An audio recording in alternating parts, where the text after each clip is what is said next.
Hello, everyone. I'm Jim Garrison. I want to welcome you to this session of Humanity Rising. As we begin today, I want to draw our attention to what's happening in UCLA, in Los Angeles, the University of California at Los Angeles, over the last 3 to 4 hours.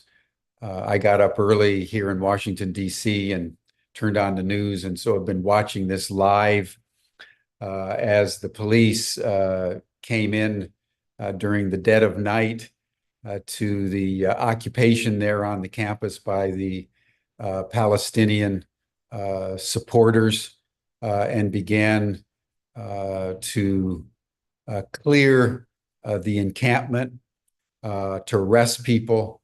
And it was a powerful experience watching it over time rather than a 30-second news report that one often gets, to see how the police lined up, began to explode what they call flash bangs and other kinds of explosive devices not designed to kill, but designed to emit smoke with blasts and to frighten the protesters.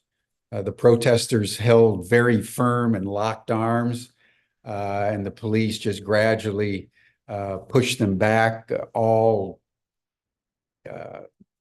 encased in riot gear and face masks and billy clubs and guns at their sides, and began to push the protesters away, arresting people along as they did so, and finally cleared the area, leaving destroyed tents and chairs and various things that the people, the students, had built up over the week or so, several weeks that they've been camping there on the UCLA campus. I want to draw our attention before we start our dialogue today around a young woman, Victoria Ruiz, who was a student there at UCLA, and they asked her to make a comment, and she said something very powerful that I want to bring to our attention because I think her generation is peculiarly sensitized to violence. She's a Hispanic woman. She said, was asked the question, "Why are you here?" And she said, "Of course I'm here. Because the United States, from the very beginning, against the native peoples and against the native peoples all through Latin America with the Spanish and the Portuguese and the French and the English, we've been used to genocide for 500 years. She says there's something else that everyone needs to know. We're the Sandy Hook's generation. And we know violence more intimately than maybe any other generation in American history. Sandy Hook's, just for everyone's refreshing their memories, happened back in 2012, where a young man killed 26 school kids at the Sandy Hook's school. 20 of them were between 6 and 7 years old. It was carnage that shocked the nation, but in the face of which the nation did nothing. And this was the point that she was making. She says the situation around Sandy Hook's is the same situation around Gaza, where the government speaks out of both sides of its mouth simultaneously and does nothing. Sandy Hook, there was wringing of hands and expressions of solidarity, but not a single legislative act or in any way a diminution of firearm availability in the United States.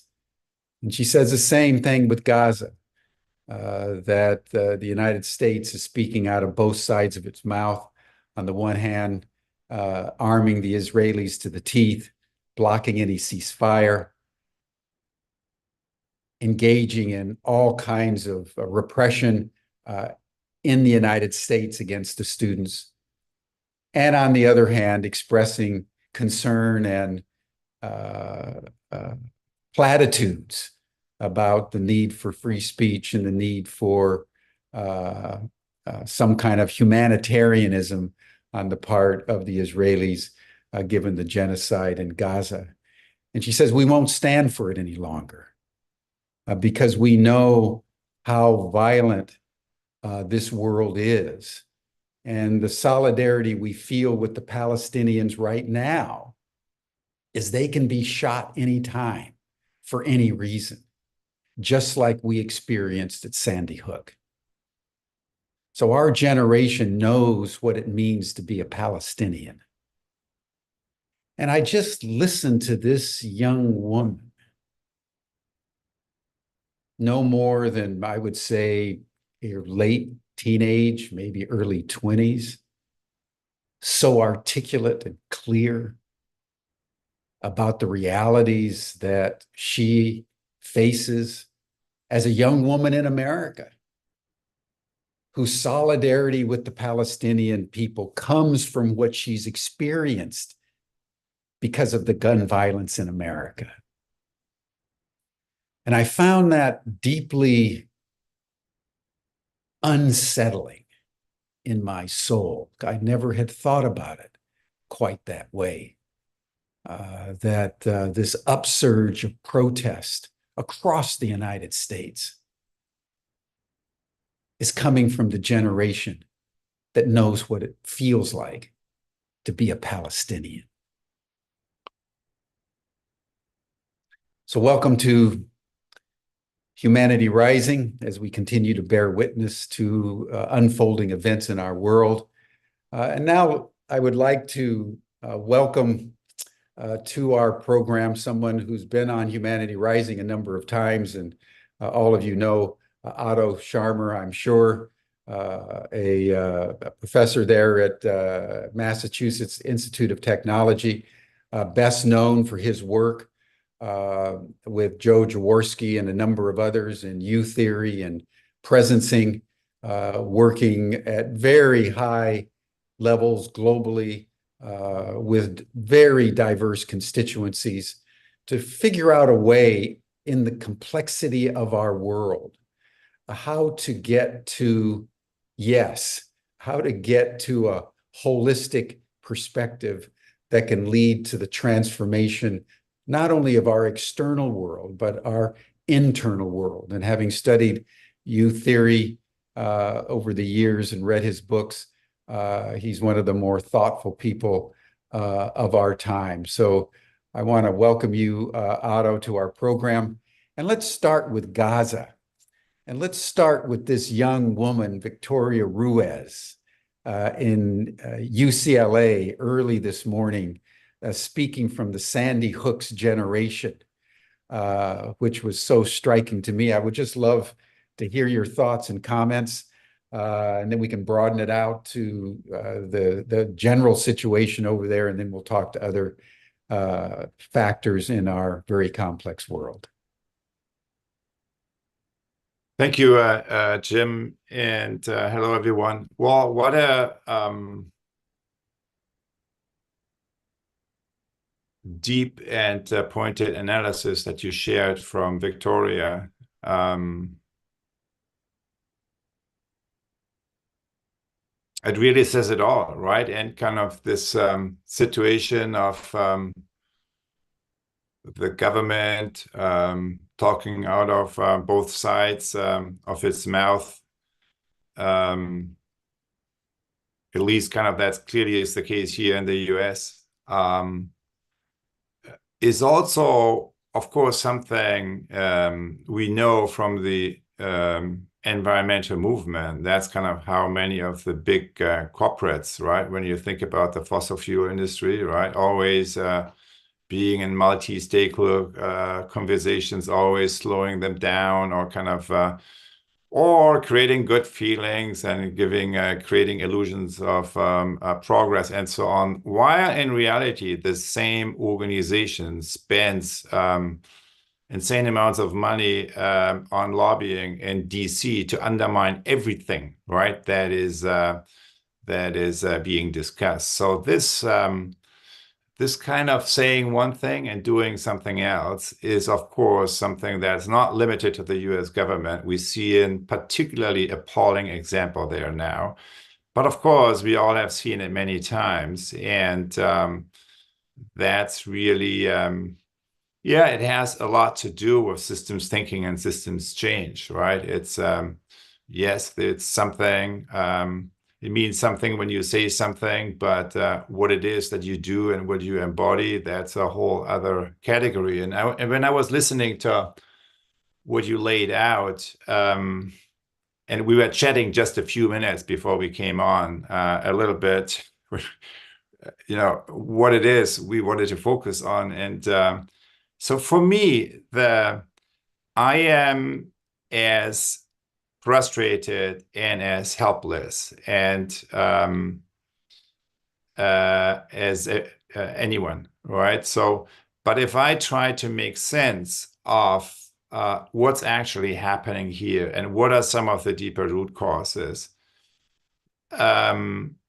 what I see at the root of is really has, at the end of the day, to do with an approach to situations and problem solving in general, but in particular, you can see it in the US foreign policy that is based on othering, right? And, it's othering of, because of course, there's like, this is Gaza. We could talk about the Ukraine situation and so on and so forth.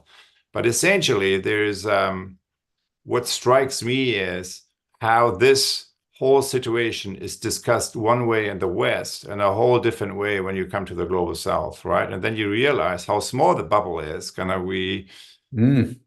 Our media system usually is engaged in, and that to some degree it's an echo chamber, and it's kind of not 100% kind of, but it has aspects of that, and it is often disconnected from the feelings and the conversations that happening in the majority of mankind in the global South. Yeah, that's very, very true. We're in not only a media but a cultural bubble. Let's call it the G7. That's getting smaller and smaller and smaller vis-a-vis the rest of the world, and compensating for that diminishment by getting more and more aggressive, against Russia and Ukraine and the Middle East, against Iran, increasingly against China and other nations in the BRICS coalition, and it's all around othering. That's a very important insight. So let's focus on othering for a moment, and you see it in Gaza. With the Israelis, with the Jews against the Palestinians, even though the othering with the Palestinians is against their own cousins, because both Jews and Palestinians are Semites. So the othering doesn't quite work, but that doesn't make it any less ferocious when it takes place. So in your experience over the years, Otto, why is othering so tenaciously strong in the human psyche when there's so much commonality, that if we would shift the perspective from othering to an inclusivity, our commonalities rather than our differences would emerge? Well, so I think when I I think we have cycles where it's increasing, and after that, there is a decrease. And often, when you look at history, wars and violence happens when historic trauma is reactivated. What is a trauma? That you cannot feel what's on the other side, right? You're completely inside your own the pain that was inflicted on you. So you're stuck there. You're stuck inside your own collective body. You cannot empathize, right? You hear the words, but you don't feel it. And so that is by definition othering, right? That's what I mean with othering. Othering is you don't get the other side, right? The other side is not, a legitimate other, you could say. So that's why if you, I always, so my thesis advisor has been the peace researcher Johan Galtung, so the guy who introduced really or was one of the pioneers of peace research as a science, and inspired by Gandhi. So he came up with three, types of the distinction between three types of violence. The first one is direct violence, of course, right? You have a perpetrator, you have a victim, and that's kind of what we see playing out. But then there is a second type of violence where you have a victim, but not a person as a perpetrator, right? It's a structure. And that's what he calls structural violence. So think about economic structures that lead to suffering, that lead to malnutrition, that leads kind of to death and unnecessary suffering. You clearly have victims, but it's not an individual person or an organized group that's the perpetrator. It's kind of an economic or a social structure.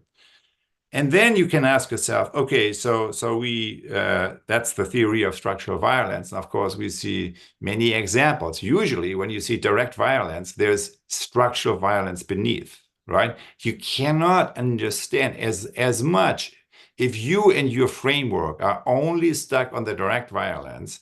You will never address the deeper root issues that need to be addressed in order to really come up with a conflict, with a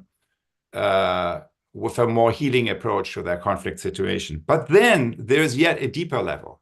And that's kind of what's beneath the structural violence. And the way Galtung defined that is that he said, well, it's cultural violence. And cultural violence is all assumptions that legitimate the other two violence.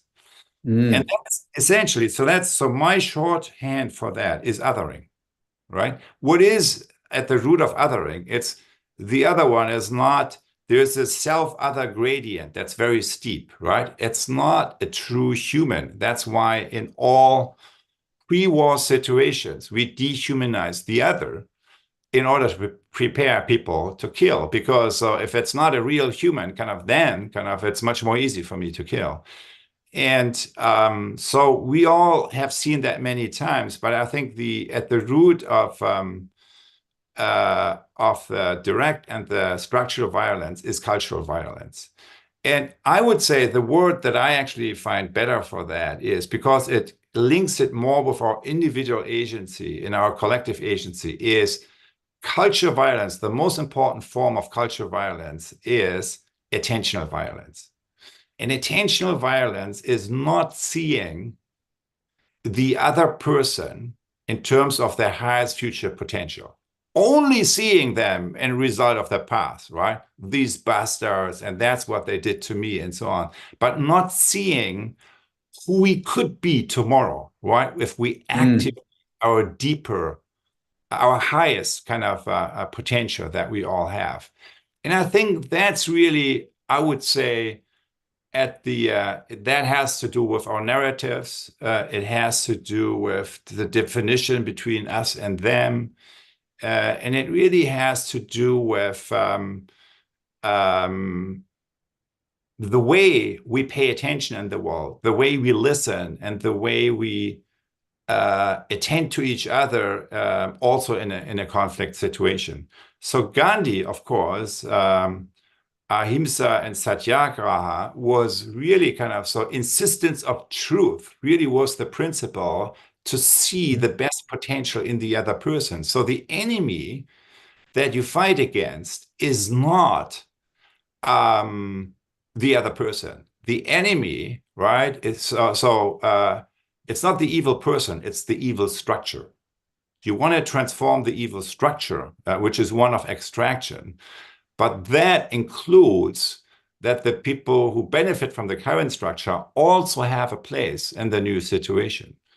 So we need, in other words, a non-binary thinking for that, right? That is not like, okay, we are the victims and the other. So on either side, and what is disturbing me, or what's kind of, disturbing is not even the right word. What is affecting me most really is that I found it ever since, it was always difficult, but since October 7th, I found that even way more difficult than before, is holding the space for peace, right? So holding a space that is actually moving beyond blaming just one side or the other, but it's really kind of holding a space for peace in terms of truly resolving that situation in a way that is not only, right, because there's like most people, when they say peace,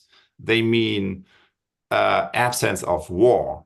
But one of the great other things I learned from Jürgen Galtung is that the concept of positive peace.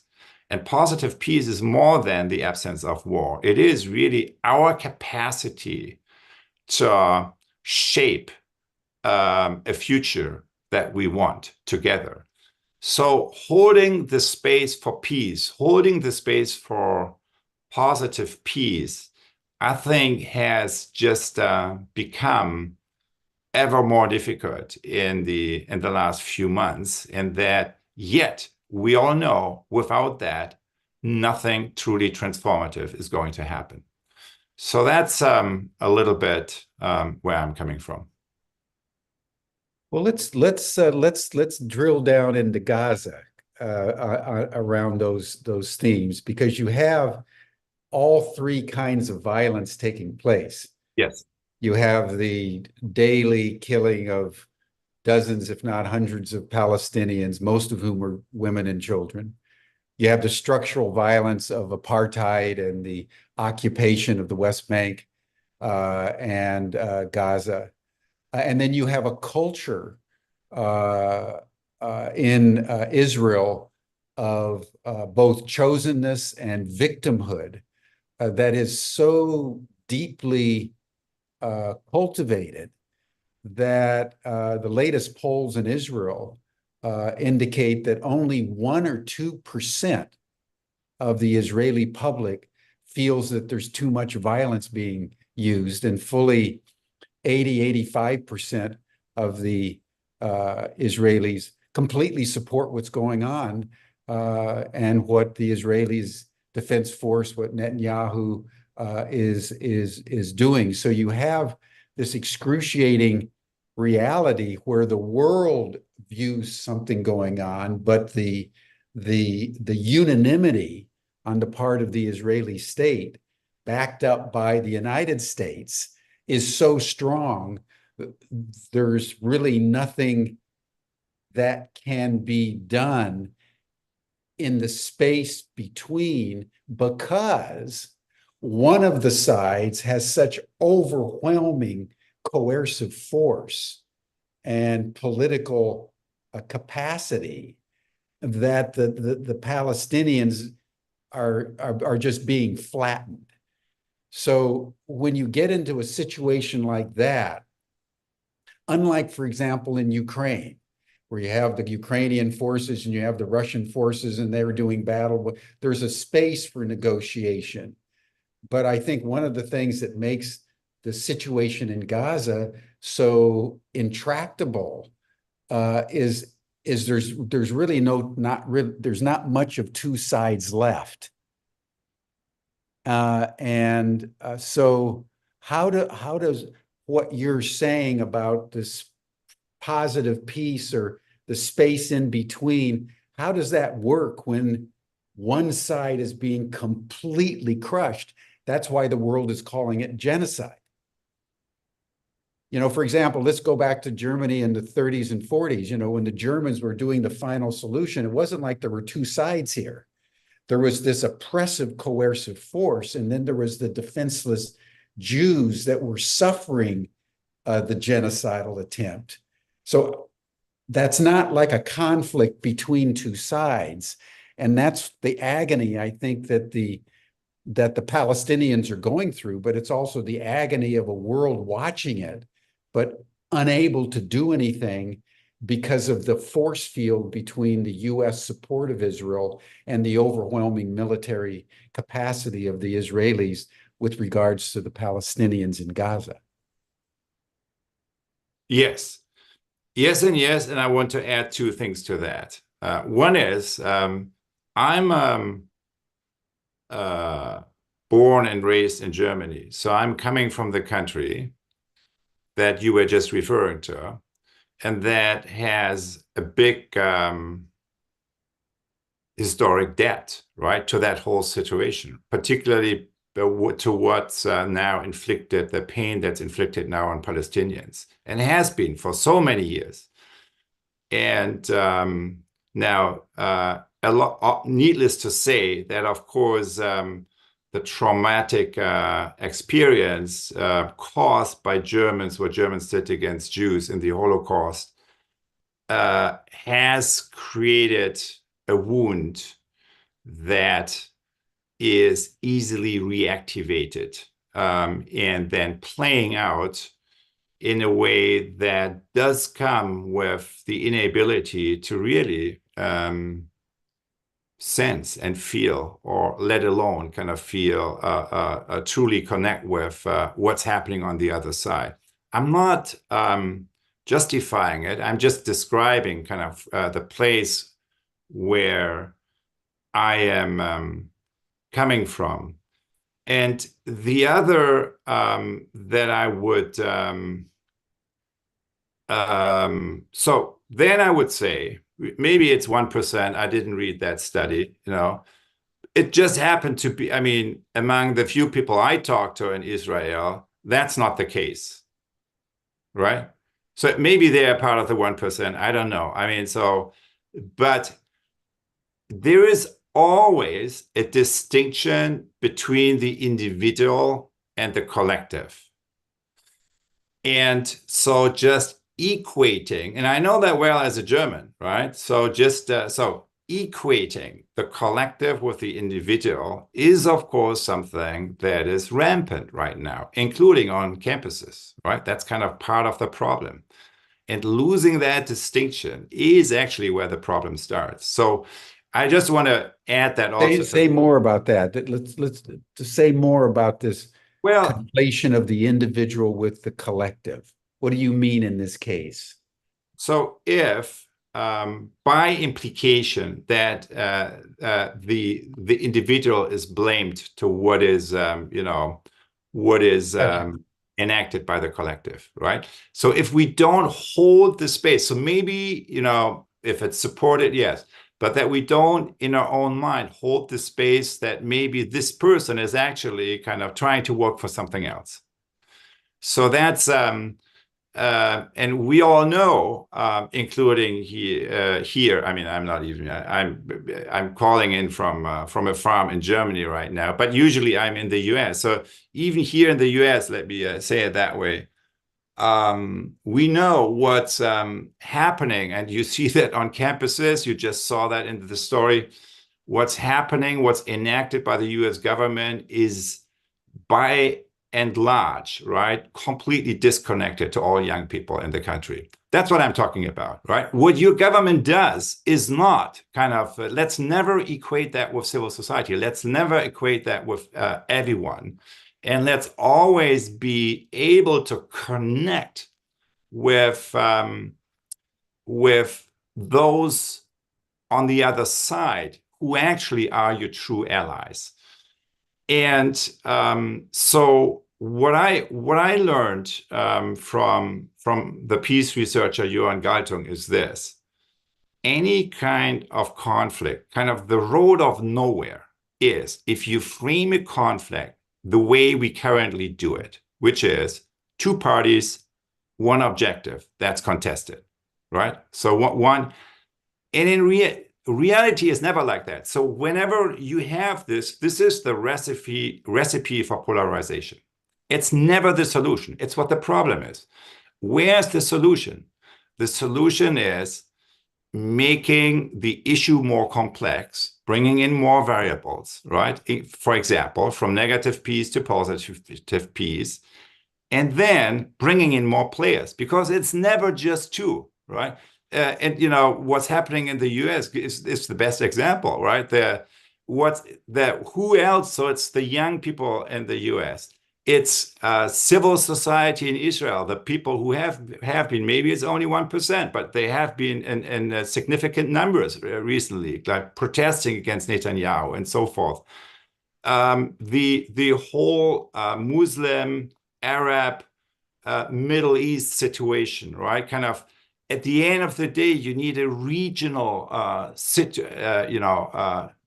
solution there that brings in many other, that to some degree, right, is really empowering the regional capacities to really develop new collaborative framework, both in terms of economy and also in terms of security and culture.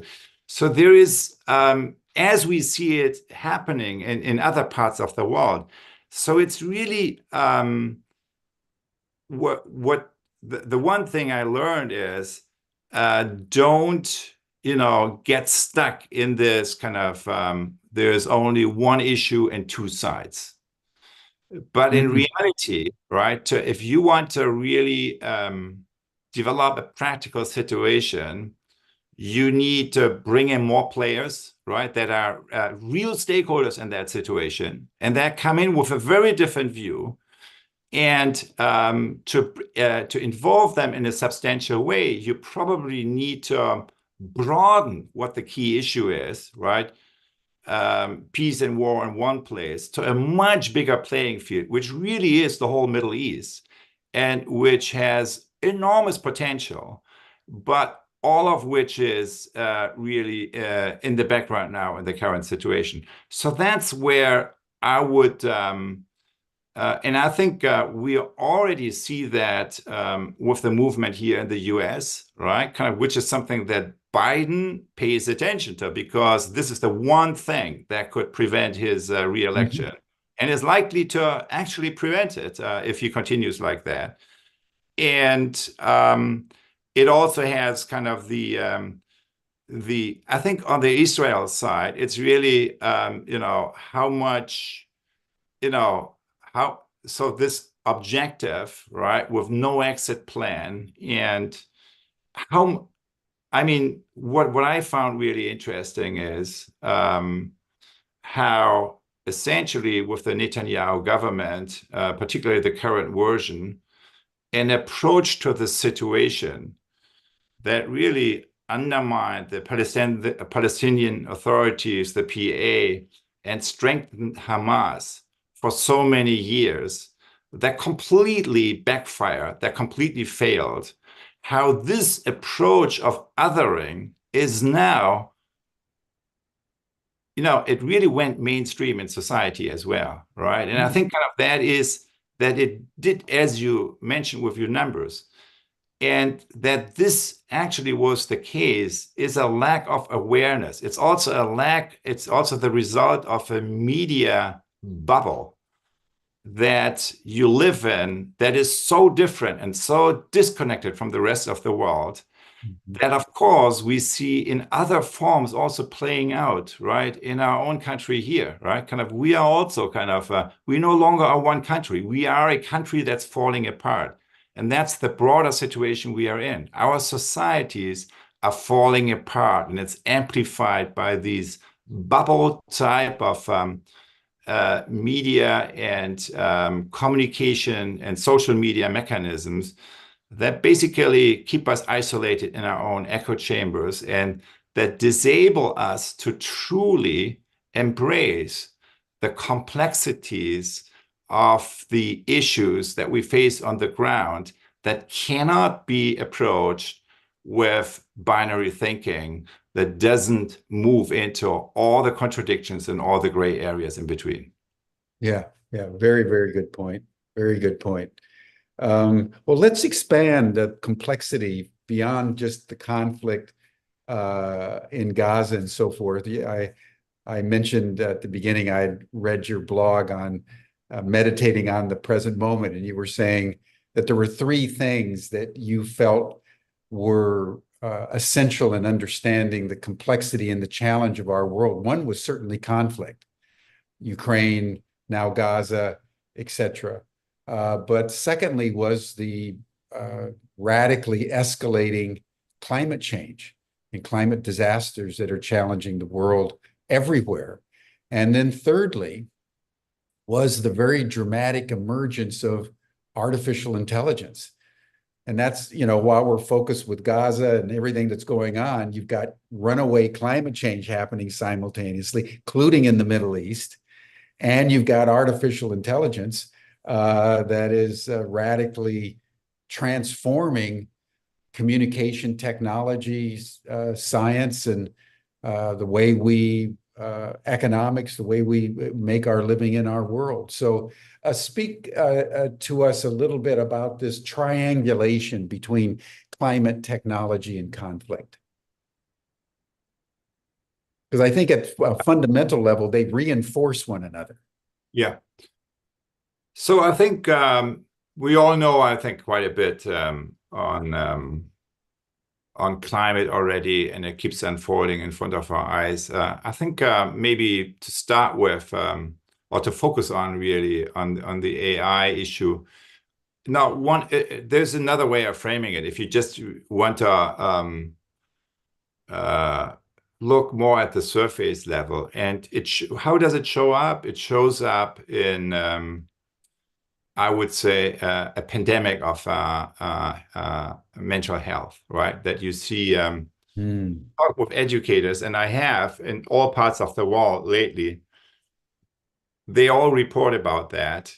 And when you ask them, they all point to the same issues, right? It has to do with social media. And so we are in this AI moment in the world. We don't know. No one knows actually what's going to happen. And yet we do have some data, right? So I think this is a perfect moment to look at the data that we have. And what is the data? It is our first encounter, right, with AI, and that has been through social media. So what are the three main unintended side effects, right, of our encounter with AI, our first encounter through social media? It is, as we all know, mass misinformation, mass polarization, and mass depression. So mass misinformation is essentially kind of breaking truth, right? It's no longer, we can no longer really, agree on, create some sense of common ground. Mass polarization is really what we alluded to before. It's making really societies more and more moving away from each other, breaking in pieces that no longer connect with each other. We see it enacting on our campuses and in all other places. And it's breaking democracy, right? So, it's undermining and finally, moving towards breaking democracy. Look at the global stats, the Economist list. So we live only the minority for a while now. I mean, that's new. The number of people who live in democracies has really declined, right, in the last years. And then the third one, the mass depression, is really breaking the human spirit, right? That's the most fundamental one. What do I mean with human spirit? And what do I mean with mass depression? I mean, and that is probably the one that is challenging me personally the most. It's a sense that I feel in many places, that many people have. Particularly, you feel it among young people, and the sense says, all of this is so big, maybe it's already too late, right? And whatever I do doesn't really matter. So it's that sense of not only hopelessness, but also of insignificance, right? This is so big, this is so screwed up. This is pretty much the story we have been seeing playing out the past 25 years. And maybe it's already too late. It doesn't matter what I do. So that's what I call the condition of collective depression. It's a sense that we can't do anything about it, right? That will actually impact the situation. So those are the three side effects that we see through AI. The first encounter we had, right? What will happen in the next iteration? We don't know, but that's quite a list, right? For our first date, right? And so I think what obviously, so I'm calling in from Europe. It's actually interesting. Out of Europe, some interesting stuff is coming in terms of regulation. And I think the way I very much like Shoshana Zuboff's analysis, right, on AI, really what she says is, so why is it a $1 trillion industry, right? Because it is effectively, it has proven by taking and disappropriating people from their personal experience, blending that with data analytics and turning that into information that can effectively manipulate human behavior on the level of the collective, right? That's what it does, and it actually works. And that's why it's a $1 trillion industry. So say that, I think you should say that again, Otto, because that is a fundamental point about that she's making. That so in fact, AI is the tool for the mass socialization of humanity. that's right. Yes. So Let's drill down on that for a moment, because that is such a fundamental insight. So you see the way, and that's again, that's a line by Shoshana Zuboff. She says, what's happening in the antitrust litigation against AI and these players, right, in Washington or other places, it's just using the tools of the last century and applying it to the situation. But through the rise of AI, capitalism has fundamentally changed. And you see it by the reordering of power in our economy right now. And the power and all the capital and everything is moving into that because there is a way how you can take away from people what they have experienced, kind of their own kind of most personal experiences, in brackets, and vulnerabilities, right? So experiences, link that with data analytics and turn that into information that you can sell and that allows you to manipulate human behavior on the level of the collective. And yes, that works, and that's the real problem. And that's what we should be talking about, but we are not, including with the antitrust, issues that are pending. So I think the only reason, right, AI has turned into such a superpower is that it's in our blind spot, right? That we are not really, it's like the land grab at the early part of capitalism, right? Kind of where like just some people took and said, this is mine, even though in reality, there should have been a social contract that is actually based on the question, okay, if we have a new tool here, what can we do to put that into the service of the evolution of the whole, into the service of the well-being and flourishing of everyone? And of course, AI and technology is neither good nor bad. It's neither good nor evil. The impact of AI is a function of the intention that you deploy when you create, disseminate, and use technology and use AI. And that intention at this point is grounded in empire building, right? Empire building, and you can say othering, because kind of the power is just with very few people. And the othering is not the Palestinians, it's not Gaza, it's all of us, the rest of us in this case. And that's the conversation we are not having. And of course, there could be a very different intention based on which we would have very different architectures of data sharing, data ownership, arrangements, and use of data in a way that it's actually increasing our awareness and our creativity rather than what we see now, diminishing it.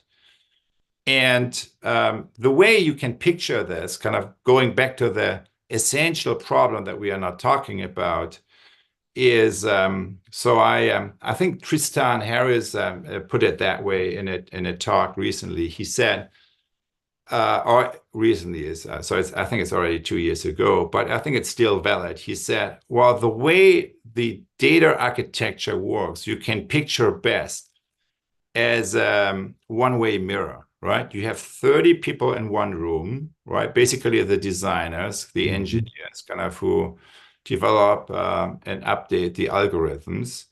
They can see everything, right? They can see the vulnerabilities and who responds to what.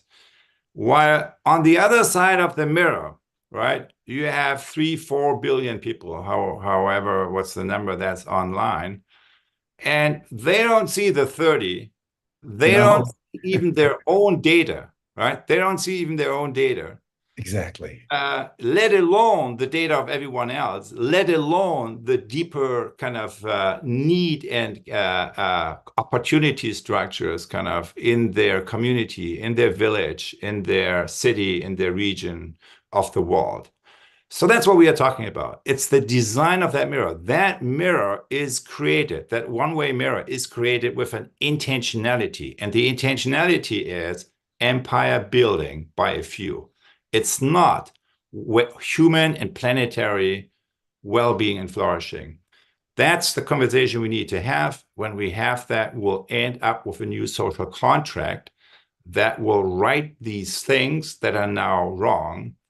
And that is a lot more in reach than I think most people think at this point, because what I believe, not only believe, I have seen it, right? I'm just coming from back from South America, from Chile, where I had some an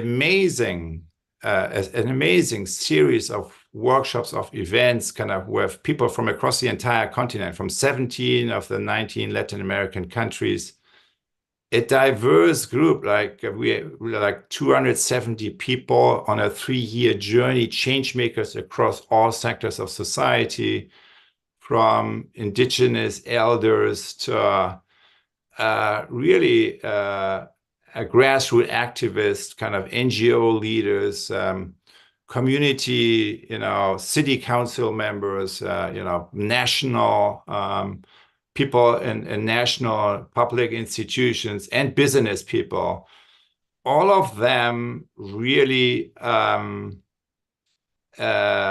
engaging and coming together in the face of what we are in the light of the crisis we are facing, and that is facing not only our country and our region, but really facing the planet, with an awareness that knows if we just continue to go down that road, the road of polarization and othering, that's a dead end. It will, and the pain level is already that high right now. Exactly. That we need radical new approaches. And if you create these spaces, right, that allow these new and deepened relationships to form, right, and also bring in kind of different epistemologies, including kind of indigenous epistemology, so ways of knowing there. I'm just very much inspired and encouraged how ready people are for new formats, how much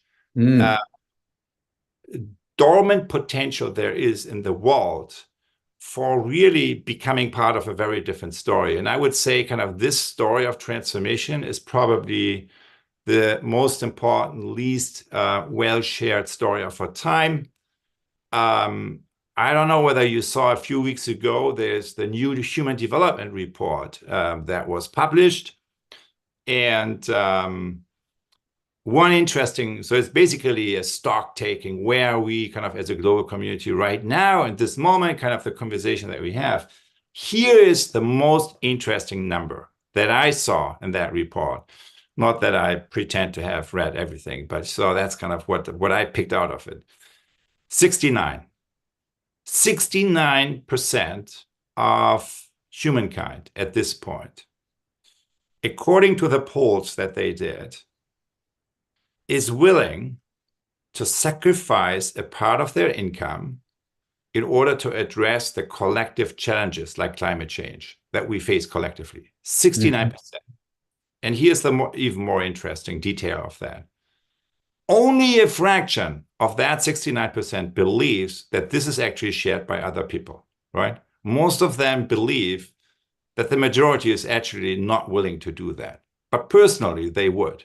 So in other words, many of them think they're in a minority, even though they're like a 69% majority on Earth right now. So I would say the 69%, that's more than 5 billion people today on this planet. That's the biggest movement put in the making that this planet has ever seen. But it's not fully activated at this point. So if you ask them individually, they say, yes, yeah, count me in, right? Spaces for peace and kind of really positive peace and transformation. And we need to address all these three challenges that we were talking about.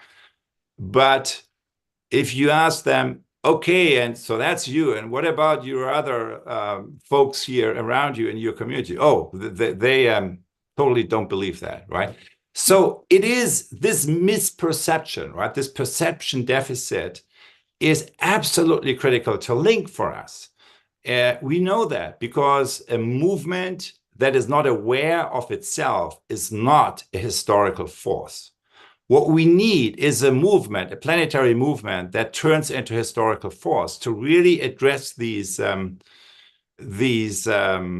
core issues where I believe, and it's even clear in the US, right, that most people are on the same page, what they want to see, right? They want to live in harmony with nature, harmony with each other, and really kind of they want to really strengthen the capacity to access our deeper levels of awareness and creativity. So there is, we are the 69%, 5 billion people plus majority on this planet is not only the most important, least well-told story of our time. It's also when we look at the way we have a conversation, right, in society, what have we chosen? Well, thanks to our social media companies, we chose a version where a communication structure where the more crazy and extreme your view is, the louder your megaphone is.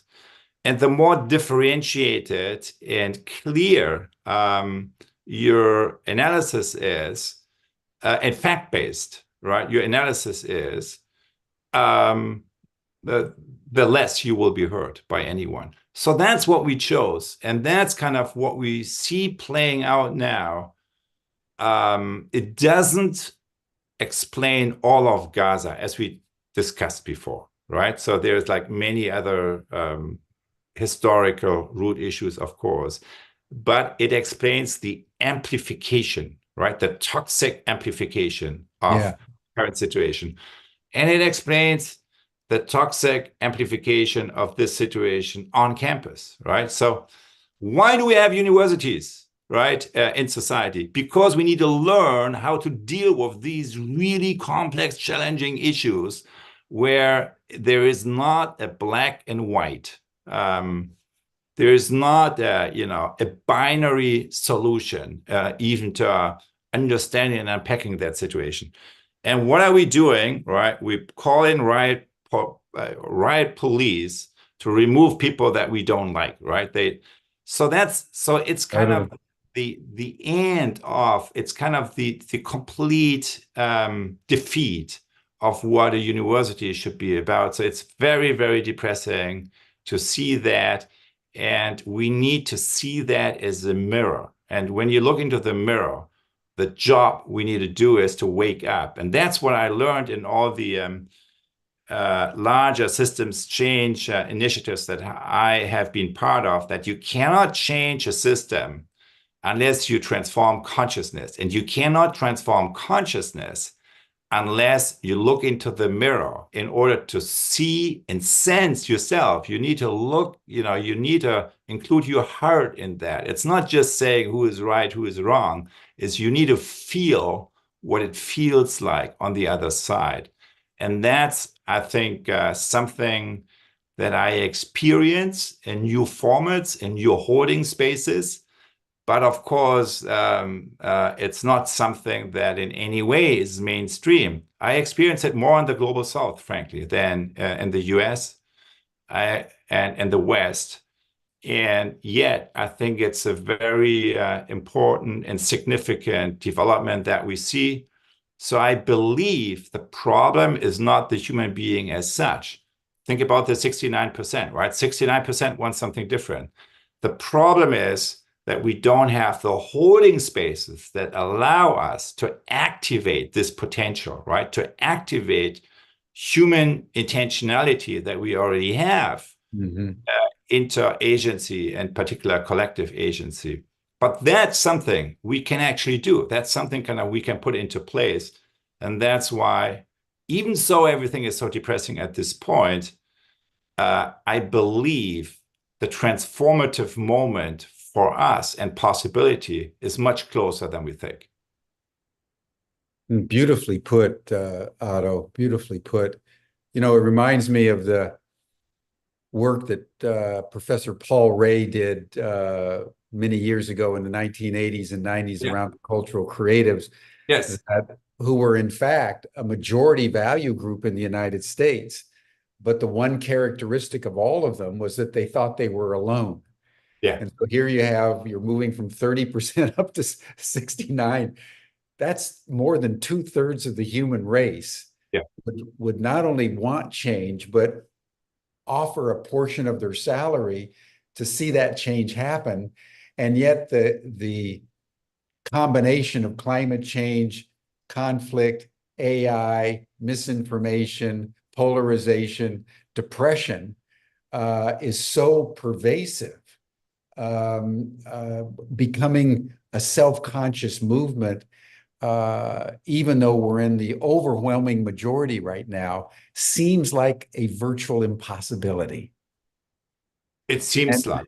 Yeah, but it's getting closer and closer because the statistics are coming closer and closer to our way. So let's just conclude our discussion with you extending,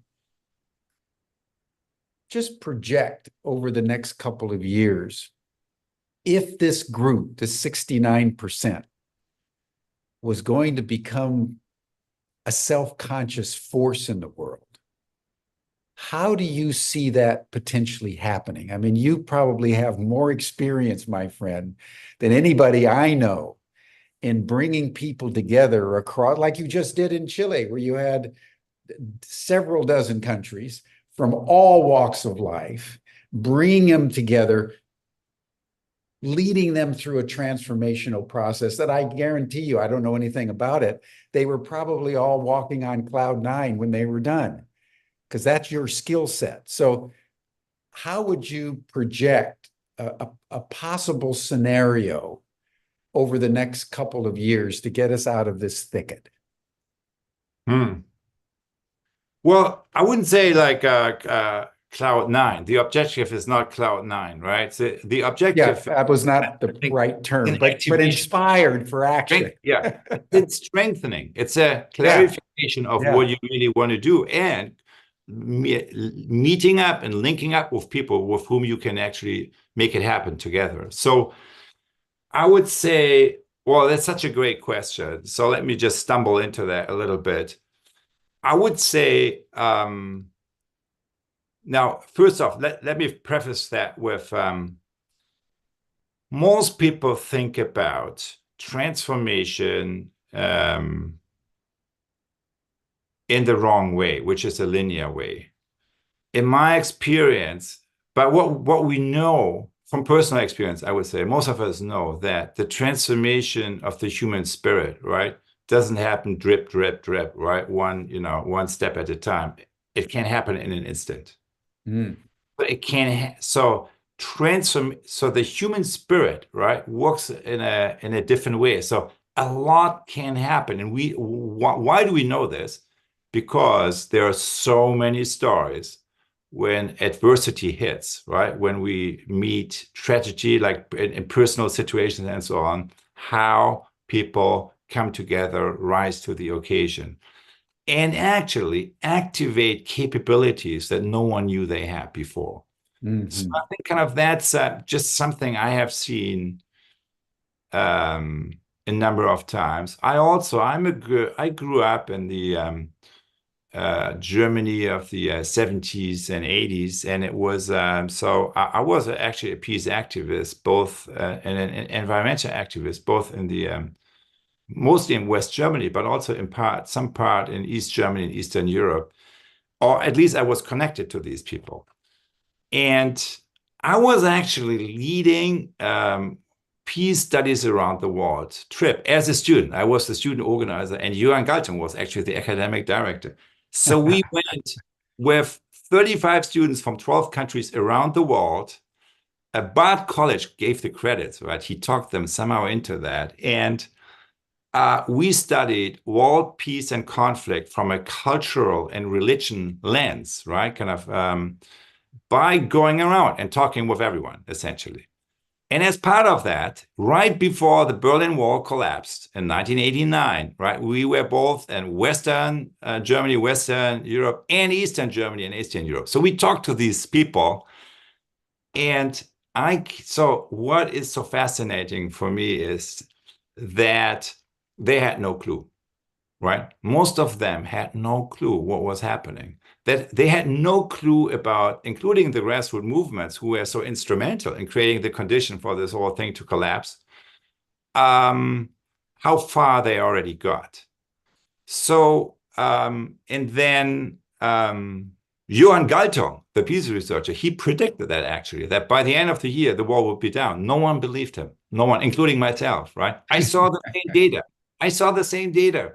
I could not put those things together in my mind because in my mind, it was always the way I grew up in, right? I grew up Exactly. in this post, and it's always the same story, right? It's always ending. That was what I saw.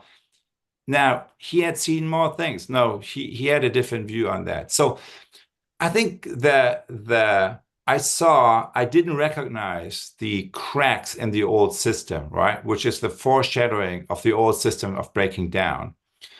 But what we now see is the cracks in our current system, right? They're clearly there. And it's kind of we already can see the light shining through the cracks to some degree. So I would say the new world is not something for the future. It's already happening now. You see it in many communities, right? It's already here, but it's here in seeds, in very small forms, or the 69%, it's here in an intention that I privately hold, even though in my life I maybe do something differently.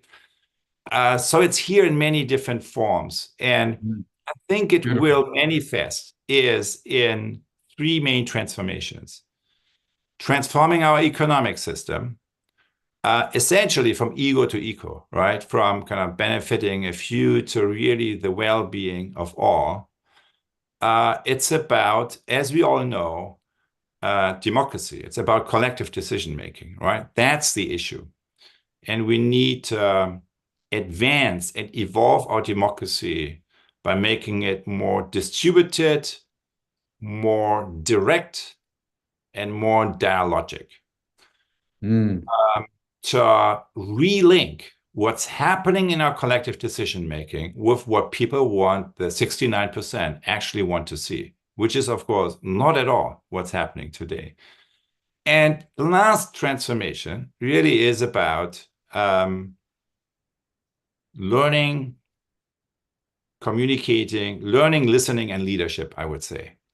And it's essentially about, because we know what these first two transformations, right? The new economy and the new kind of ways of decision making, they boil down to the same thing, right? The hierarchies are flattened, right? It's getting flatter and more fluid, right? But we also know from our own movement experiences and organization experiences that can be like a pain in the neck, right? If everyone you talk with is stuck in their own ego view, in their own silo view. So to make the new ways of organizing in the economic and democratic realm actually a nice experience, you need new skills. You need the capacity of dialogue, the capacity of deep listening, seeing something from the other side, and so on. We need to upgrade these things. And that has everything to do with education.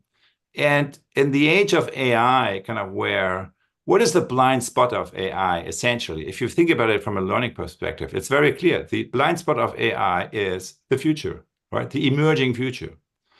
It can synthesize much better than we do kind of the knowledge of the past, but it's very poor in tapping into emerging possibilities that are not just an extension of or a recombination of the past. And that's our gift as human beings, because what makes us special as human beings is not being rational. It's not being emotional. It's not even being ethical. I mean, dolphins do that too, right? So there is like many other species that do that. What is, I would say, the particular aspect that is unique to us is our own agency and is our relationship to the future, that we can connect to the emerging future in a way that we can actually reshape our current patterns, align it with our deeper intention. So that's really where I believe our gift is. And when we, the way kind of I would define, usually maybe, and that's perhaps a good way of ending, usually when people talk about the future, right, they talk about, I don't know, 2030, 2050, some experts talking about what other people do in a different place at a different time. That's not how I use the word future. To me, and that's what I learned from change makers, from working with movements, from working with innovators, future is the most personal thing you can imagine, right? Because the future is right here, right now, for you and me, not for other people. And here's what I believe the future really is. It's a possibility that I can feel and sense is looking at me, because it depends on me to manifest. So the future is a vague sense of a possibility that may be connected with my own path forward. And more specifically, it's a possibility that looks at me because it depends on me to manifest. It will only happen kind of if I activate my agency. And that's really, we all can do that, but to connect to that deeper, to establish that deeper connection, we need practices, we need stillness, essentially. Kind of, we need to suspend our habitual ways of operating and connect to our deeper levels of being. And there is nothing more powerful in the world than doing that both individually and together. And so coming back to your question, what would it take to really activate the 69%? I think we learned that in the civil rights movement. You can learn that from any movement in the world. No movement of the world has ever changed the course of history without a support structure. What's missing today is the support structure. It's these places, and that's why I gave the Chile, the Latin America example, places where we come together and where we sense not only into what's going on and what's broken around us, but also connect with our deeper levels of being, of relationship, and of intentionality. Because if we connect with them, then actually, and if we cultivate that connection, it is going to be a force, and it's going to attract collaborators, and it's going to activate agency, exactly the kind of individual and collective actions that are needed to change the direction we are traveling now. Brilliant. Brilliant. It's Rainer Maria Rilke, Otto. The future speaks ruthlessly through us. That's how we change the world. Thank you so much, my friend. Otto Scharmer, everyone. That'll bring us to a close for today. You're welcome to the after session chat. You'll see the link in the chat box. And then we'll see you all tomorrow for a dialogue with Osprey Oriole Lake, the founder of the Women's Earth and Climate Action Network, who will be talking about her new book, The Story is in Our Bones. That'll be tomorrow on Humanity Rising. Thank you so much, Otto. Brilliant, brilliant. Thank you. Bye, everyone. See you tomorrow.